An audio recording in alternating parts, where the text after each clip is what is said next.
Good morning दोस्तों।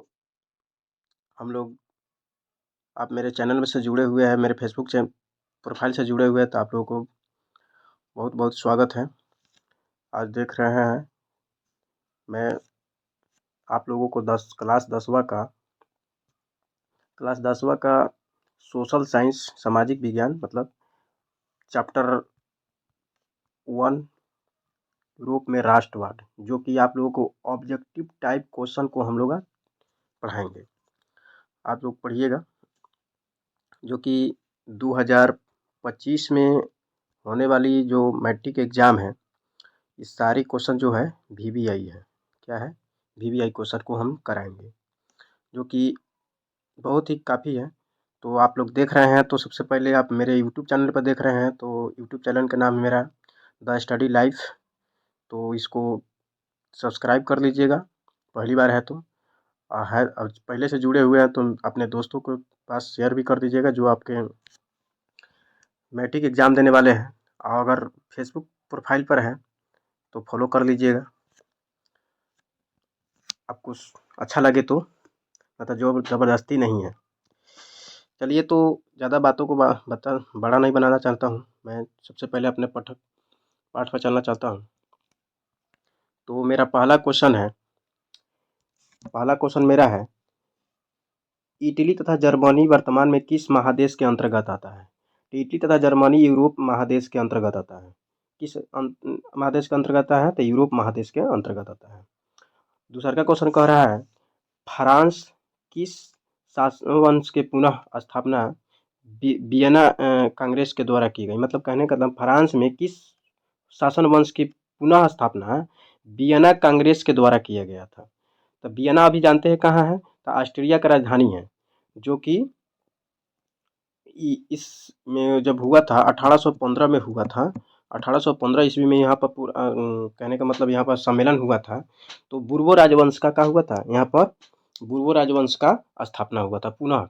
पहले से भी चल रहा था, बाद में फिर कुछ दिन विघटन हो गया था, फिर उसके बाद फिर से क्या हुआ, 1815 में हुआ था इसका। ठीक। अगला क्वेश्चन मेरा रहेगा, मेजनी मेजनी का संबंध किस संगठन से था? तो मेजनी का संबंध किस संबंध से गठन से था? तो कार्बोनरी से था। किस गठन से था? तो संगठन उसका कार्बोनरी संगठन से था। उसके बाद कह रहा है, इटली एवं जर्मनी के एकीकरण के विरोध में कौन था? तो इटली तथा जर्मनी के संबंध विरोध में जो था ऑस्ट्रिया था। ऑस्ट्रिया जो था इटली तथा जर्मनी के एकीकरण के विरोध कर रहा था, वो कौन था? तो ऑस्ट्रिया था। ठीक है। ऑस्ट्रिया का राजधानी कहाँ था? वियना था। ठीक है। उसके बाद फिर मेरा अगला क्वेश्चन कह रहा है, काउंट काबूर को विक्टर एमेनुअल को किस पद पर नियुक्त किया था? तो काउंट काबूर को विक्टर एमेनुअल को प्रधानमंत्री के पद पर, किस पद पर?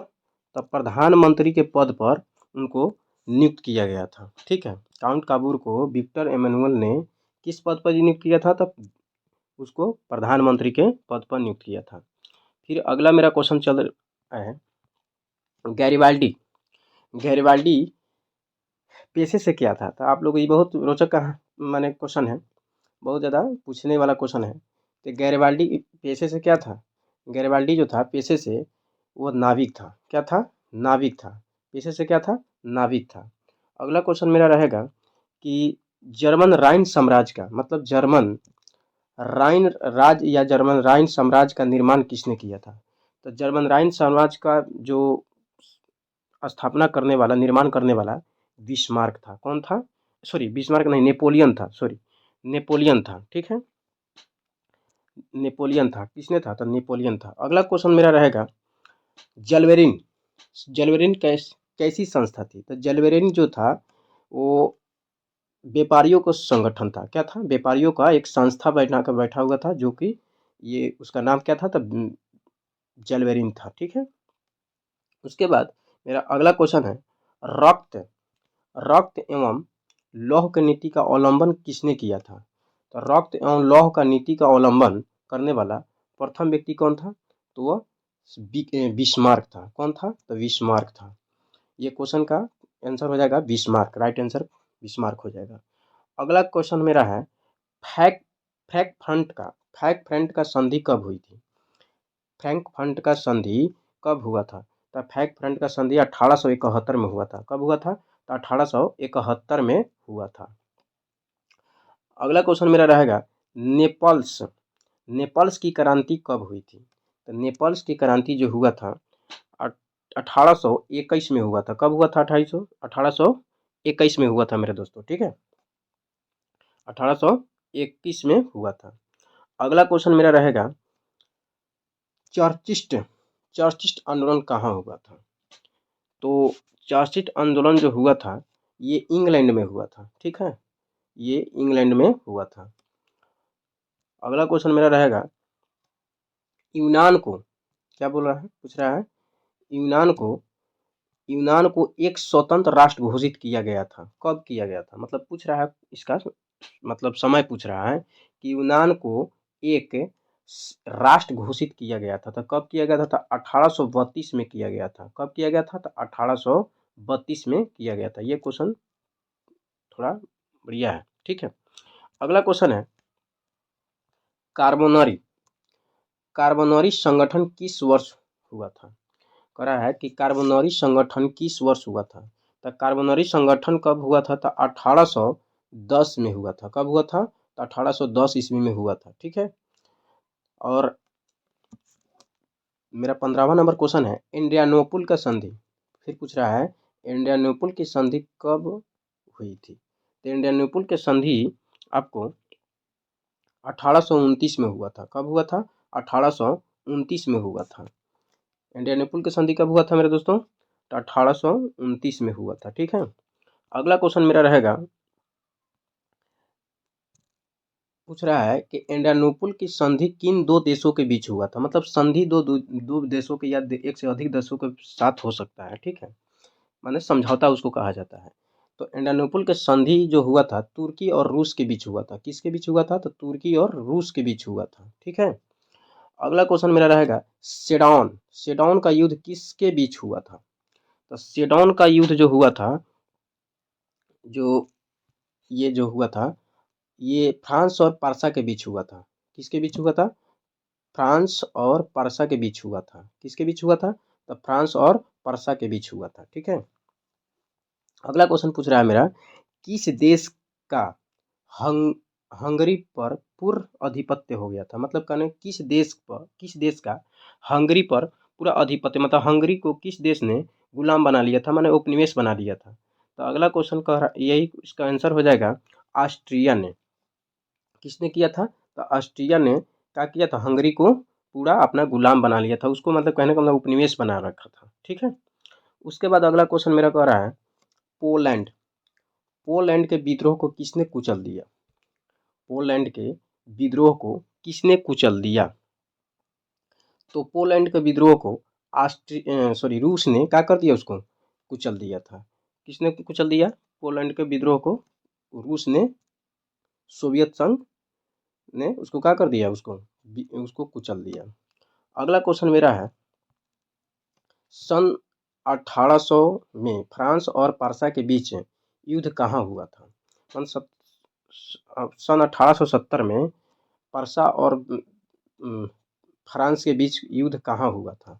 तो सन 1870 में पर्सा और फ्रांस के बीच जो हुआ था सेडोन में हुआ था। कब हुआ था? सेडोन में हुआ था। कहाँ हुआ था ये दोस्तों? तो सेडोन में हुआ था।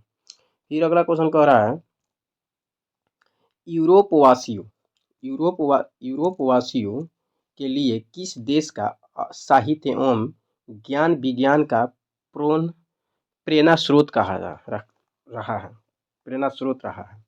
कह रहा है कि यूरोपवासियों के लिए किस देश का साहित्य एवं ज्ञान विज्ञान का प्रेरणा स्रोत रहा है?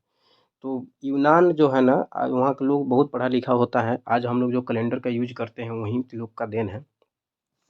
और भी ज्योतिष वोतिष हुई, वहीं लोग बहुत ज़्यादा आगे पढ़ा लिखा हुआ था, बहुत विद्वान लोग वहाँ का रहता है, यूनानी लोग। तो ये यूनानों का देन था। किसका देन था? यूनानों का प्रेरणा स्रोत रहा है। अगला क्वेश्चन मेरा है कि यंग इटली संस्था किस, मतलब युवा इटली लिखा हुआ है, मतलब कहने का मतलब एक और इसका नाम है, यंग इटली संस्था का विकास हुआ था, किया गया। किसने किया था? तो यंग इटली नामक संस्था का जो विकास किया था वो मेजनी ने किया था। किसने किया था? तो मेजनी ने किया था। ठीक है, अगला क्वेश्चन मेरा रहेगा बिस्मार्क निम्न में से क्या था। तो बिस्मार्क जो था एक प्रकार के वो बहुत बड़ा राजनीतिक और कूटनीतिज्ञ था। क्या था? तो बिस्मार्क जो था राजनीतिक और कूटनीतिज्ञ था। ठीक है, उसके बाद मेरा अगला क्वेश्चन रहेगा सर्डिनिया सर्डिनिया और पिडमाउंट का शासक कौन था। सर्डिनिया और पिडमाउंट जो था का शासक कौन बन के बैठा हुआ था। तो सर्डिनिया और पिडमाउंट का जो था विक्टर एमेनुअल कौन था, विक्टर एमेनुअल जो था उसका शासक बन के बैठा हुआ था। ठीक है, ये कहाँ के था, तो सर्डिनिया और पिडमाउंट जो था ये इटली में था। ठीक है, उसके बाद अगला क्वेश्चन मेरा है यूनानी स्वतंत्रता आंदोलन के दौरान यूनानी स्वतंत्रता आंदोलन के दौरान कौन ब्रिटिश कवि का शहीद हो गया था। मतलब जब यूनान में जब स्वतंत्रता आंदोलन चल रहा था तो कौन से ब्रिटिश कवि का उसमें देहांत हो गया था, उसको शहीद हो गए थे मतलब उसमें। तो इस क्वेश्चन का होता है लॉर्ड बायरन हुआ था। किसने, किसका मृत्यु हो गया था, तो लॉर्ड बायरन को हो गया था। ठीक है, अगला क्वेश्चन कह रहा है कि जलवेराइन्स की स्थापना किस राज्य ने किया था। मतलब जलवेराइन का स्थापना किस राज्य में राज ने किया था। तो सब इस जलवेराइन का स्थापना परसा ने किया था। किसने किया था, प्रासा ने किया था। ठीक है, परसा एक देश है। अगला क्वेश्चन मेरा है कि हंगरी हंगरी की भाषा क्या थी। तो हंगरी के भाषा की बात करें तो ये मैग्यार था। वहाँ की भाषा क्या था, मैग्यार। कैसा भाषा था, तो मैग्यार भाषा था। अगला क्वेश्चन मेरा कह रहा है कि यूनान के स्वतंत्रता में किसकी पराजय हुआ था। मतलब यूनान की जब स्वतंत्रता हुई थी तो उसमें किस देश का मतलब उस पर आधिपत्य था, और उसने तो जब उस पर स्वतंत्रता पाने की कोशिश किया होगा तो उसमें तो जब यूनान ने स्वतंत्र पा लिया होगा तो किसी न किसी देश ने हारा होगा। तो उसी देश में तो उसमें तुर्की का हाथ था। किसका था, किसका हार हुआ था, तो ये तुर्की जो था जिसको टर्की बोला जाता है, तो उसी का क्या हुआ था, हार हुआ था। ठीक है, पराजय हो गया था। उसके बाद है मरियान। अगला क्वेश्चन कर रहा है मरियान किस देश के राष्ट्रवाद की प्रतीक है। मरियान जो है किस देश का राष्ट्रवाद की प्रतीक है। तो इस क्वेश्चन का आंसर ऑप्शन में दे रहा है कि फ्रांस का जो है। ठीक है, फ्रांस जो है मरियान मतलब मरियान जो है पूछ रहा है कि मरियान किस देश के राष्ट्रवाद के प्रतीक है, तो फ्रांस का हो जाएगा। ठीक है, अगला क्वेश्चन मेरा है यूरोपीय सभ्यता के पालना किसे कहा जाता है।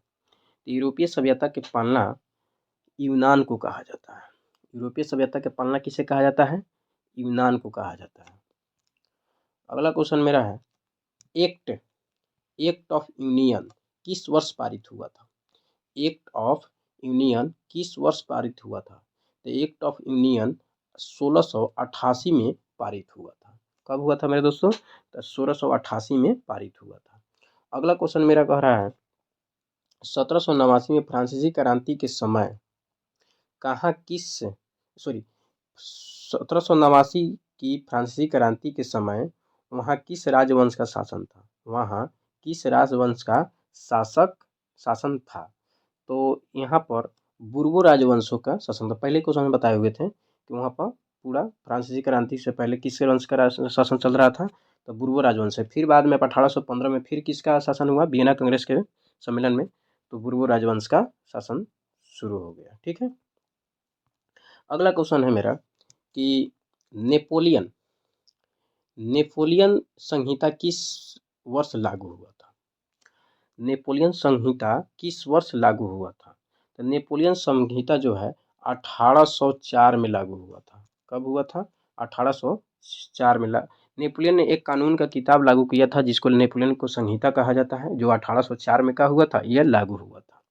फिर अगला क्वेश्चन मेरा कह रहा है जर्मनी के एकीकरण के लिए बिस्मार्क ने कितने युद्ध किए थे। माने जर्मनी के एकीकरण के लिए बिस्मार्क ने कितने युद्ध लड़ गए थे। तो जर्मनी के माने एकीकरण के लिए उसने 3 युद्ध लड़े हुए थे। ठीक है, इस क्वेश्चन को याद कर लीजिएगा बढ़िया से। तो जर्मनी के एकीकरण के लिए बिस्मार्क ने 3 युद्ध लड़े हुए थे। अगला क्वेश्चन मेरा कह रहा है वियना कांग्रेस में कौन राष्ट्र सम्मिलित नहीं था। तो वियना कांग्रेस में कौन सा राष्ट्र शामिल नहीं हुआ था, मतलब सम्मिलित नहीं था? तो इसमें जर्मनी नहीं था। कौन सा नहीं था? तो जर्मनी नहीं था। ठीक है, इसका राइट आंसर डी हो जाएगा। ठीक है, उसके बाद कह रहा है कि सॉरी, वियना कांग्रेस में पवित्र संघ की योजना किसने प्रस्तुत किया था? मतलब कि वियना कांग्रेस में पवित्र संघ की योजना किसने प्रस्तुत किया था? तो वियना कांग्रेस में पवित्र संघ की योजना रूस ने पारित किया था। ठीक है, माने प्रस्तुत किया था, पेश किया था उसको। ठीक है, उसके बाद फिर अगला क्वेश्चन है, यंग इटली संस्थापक कौन था? यंग इटली नामक का किसने संस्थापक किया था? तो इसको यंग इटली नामक संस्था का संस्थापक मेजनी था। कौन था मेरे दोस्त? तो मेजनी था। इसका राइट आंसर सी हो जाएगा। कौन हो जाएगा? सी हो जाएगा। ठीक है, अगला क्वेश्चन मेरा है, थोड़ा लंबा है। फ्रांस के किस राजा ने कहा था कि अंग्रेज राजा की भांति शासन करने की अपेक्षा लकड़ी काटना अधिक पसंद करता है? तो फ्रांस के किस राजा ने कहा था कि राजा फ्रा- राजा अंग्रेजी राजा की भांति शासन करने की अपेक्षा लकड़ी काटना अधिक पसंद करो? तो कहा, इसने पहले का जो है चार्ल्स दसम ने जो था, ठीक है, चार्ल्स दसम ने, ये राजा था जो फ्रांस के एक राजा था जिसका चार्ल्स दसम बोला जाता है। ठीक है, वहाँ ये दसम एकम होता है तरह के, 10वें नंबर का जो ये राजा था उसको दसम बोला जाता है। अगला क्वेश्चन कह रहा है, परसा का शासक कौन था? परसा का शासक कौन था? तो परसा का शासक विलियम प्रथम था। कौन था? विलियम प्रथम था। इसका राइट आंसर डी हो जाएगा। ठीक है, उसके बाद अगला क्वेश्चन मेरा कह रहा है, यूरोप का मरीज किसे कहा जाता है? यहाँ पर थोड़ा कस लिखा गया है, तो कहने का मतलब है यूरोप के मरीज किसे कहा जाता है? तो यूरोप का मरीज जो है तुर्की को कहा जाता है। ठीक है, किसको कहा जाता है? तो यूरोप का मरीज तुर्की देश मतलब टर्की देश को कहा जाता है। ठीक है, उसके बाद मेरा अगला क्वेश्चन कह रहा है कि नेपोलियन ने जर्मनी में किस संघ की स्थापना किया था? नेपोलियन ने जर्मनी में किस संघ की स्थापना किया था? तो नेपोलियन ने जर्मनी में राइन संघ का स्थापना किया था। कौन सा संघ का? तो राइन साम्राज्य का मतलब संघ का स्थापना किया था। एक मैंने कहने का मतलब एक ग्रुप का स्थापना किया था। फिर उसके बाद अगला क्वेश्चन कर रहा है, किस संधि द्वारा स्वतंत्र यूनान राष्ट्र की स्थापना किया था? किस संधि द्वारा स्वतंत्र यूनान राष्ट्र की स्थापना किया गया था? तो उसने एड्रियानोपुल के संधि के द्वारा क्या हुआ था? यूनान में वहाँ पर स्वतंत्र यूनान का स्थापना हुआ था। ठीक है, किस संधि के द्वारा? एड्रियानोपुल के संधि के द्वारा। इसका आंसर डी हो जाएगा। ठीक है, फिर कह रहा है, यंग यूरोप की स्थापना किसने किया था? तो यंग यूरोप का स्थापना जो है मेजनी ने किया था। ये बार बार क्वेश्चन पूछा गया है। ठीक है, इसलिए थोड़ा इसको डाला गया है ज़्यादातर, तो ये ज़्यादातर क्वेश्चन भी आई है। ठीक है, और सारे क्वेश्चनों की अपेक्षा। तो मेरा अगला क्वेश्चन मेरा है, नौ गुल्फ आंदोलन कहाँ हुआ था? नौ गुल्फ आंदोलन कहाँ हुआ था? तो नौ गुल्फ आंदोलन जो है तो ये आपका इटली में हुआ था। कहाँ हुआ था? तो इटली में हुआ था। ठीक है, इसका राइट आंसर हो जाएगा ए। ठीक है, उसके बाद मेटरनिक कौन था? तो मैं बता देता हूँ मेरे दोस्तों कि मेटरनिक जो था ऑस्ट्रिया का क्या था? चांसलर था। क्या था वो? ऑस्ट्रिया का चांसलर था। उसी ने क्या किया था 1815 में ऑस्ट्रिया का राजधानी वियना में उसने क्या किया था, वहाँ पर सम्मेलन बुलाया था जो कि नेपोलियन का जो प्रभाव था उसको समाप्त करने के लिए और फिर से बुर्बो राजवंश को स्थापना करने के लिए। ठीक है, तो ये कौन था? तो ऑस्ट्रिया का चांसलर था। क्या था वो? तो ऑस्ट्रिया का चांसलर था। ठीक है मेरे दोस्त, अगला क्वेश्चन मेरा रहेगा कि कार्बोनरी की स्थापना किस वर्ष हुआ था? तो कार्बोनरी की स्थापना 1810 में हुआ था। कब हुआ था? तो 1810 में हुआ था। ओके, अगला क्वेश्चन मेरा है, कि 1830 की क्रांति के बाद फ्रांस में किस प्रकार के शासन व्यवस्था स्थापित हुआ था। तो 1830 के क्रांति के बाद फ्रांस में निरंकुश राजतंत्र का स्थापना हुआ था। कैसा? निरंकुश राजतंत्र का स्थापना हुआ था। कहने का मतलब, निरंकुश का मतलब आप लोग जानते होंगे, जिस पर किसी को मतलब अंकुश ना हो, किसी का रोकथाम ना हो, उसके पास स्वयं जो बोलेगा वही उसका क्या होता है, मतलब उसका कानून होता है। ठीक है, जो उसके मुंह से निकल गया वही कानून बन जाएगा, जो मन करेगा वही करेगा, वो निरंकुश हो जाता है, उस पर कोई रोक टोक नहीं लगा सकता, उसको निरंकुश राजतंत्र कहा जाता है। ठीक है, तो उसी तरह के मतलब राजा का स्थापना शासन चल रहा था, वो उस तरह के राजतंत्र का स्थापना किया था। ठीक है, तो 1830 की क्रांति के बाद फ्रांस में कैसा शासन स्थापित हुआ, तो निरंकुश राजतंत्र का स्थापित हुआ। फिर उसके अगला क्वेश्चन मेरा कह रहा है कि लाल कुर्ती नामक संस्था का गठन किसने किया था। तो लाल कुर्ती नामक संस्था का गठन गैरिबाल्डी ने किया था। किसने किया था? तो गैरिबाल्डी ने किया था। इसका राइट आंसर डी हो जाएगा। ठीक है, अगला क्वेश्चन कह रहा है कि राष्ट्रवाद की अवधारणा का जन्म किस घटना से माना जाता है। तो राष्ट्रवाद की घटना का जन्म माने अवधारणा की बात करते हैं, लोगों के मन में रुचि कब आया, तब पुनः जागरण काल से हुआ है। ठीक है, ये पुनः जागरण काल के बाद से लोगों के मन में नया नया विचार आने लगा, बहुत सारे लोगों, चिंतक, समाज सुधारक के लोगों का जन्म हुआ, विद्वानों को हुआ।